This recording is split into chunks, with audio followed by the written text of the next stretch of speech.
And Laura, David, anything trade related gets the attention of a lot of people and leaders here in Washington state, since 40% of jobs in this region are tied to trade.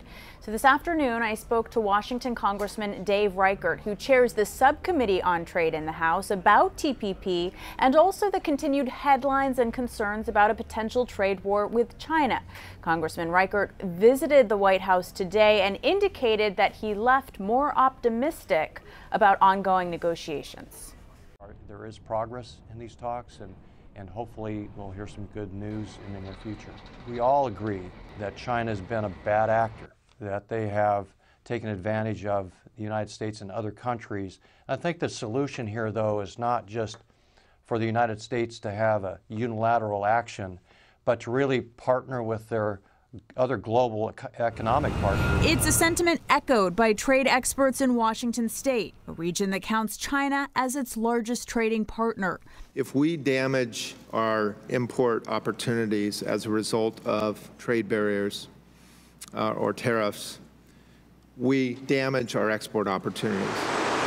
John Wolf of the Northwest Seaport Alliance, who traveled cross-country to testify on Capitol Hill today, says that could impact everything from aerospace to apples to Washington cherries. We damage our export opportunities, and there are small businesses that are seeking global markets, and if they don't have the equipment, the vessel space, the infrastructure to execute on their foreign trade strategy, then we limit the job creation and the benefits of free trade or fair trade throughout the nation. Wolf says his initial analysis estimates around $8 billion in two-way trade could potentially be impacted by the proposed tariffs.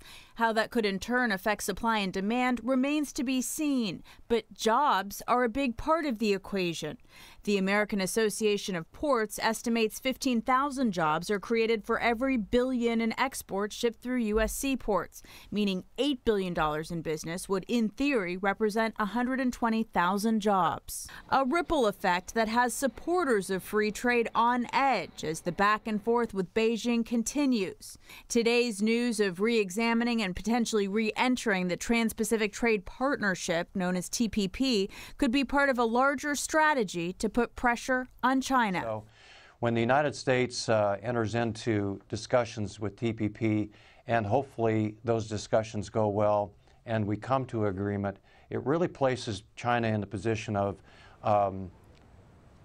raising their standards. And that's because China is not part of TPP, so the strategy behind that trade deal was to encourage China to raise its fair trade standards and then also strengthen relationships between China's neighbors in the Asia Pacific and the United States.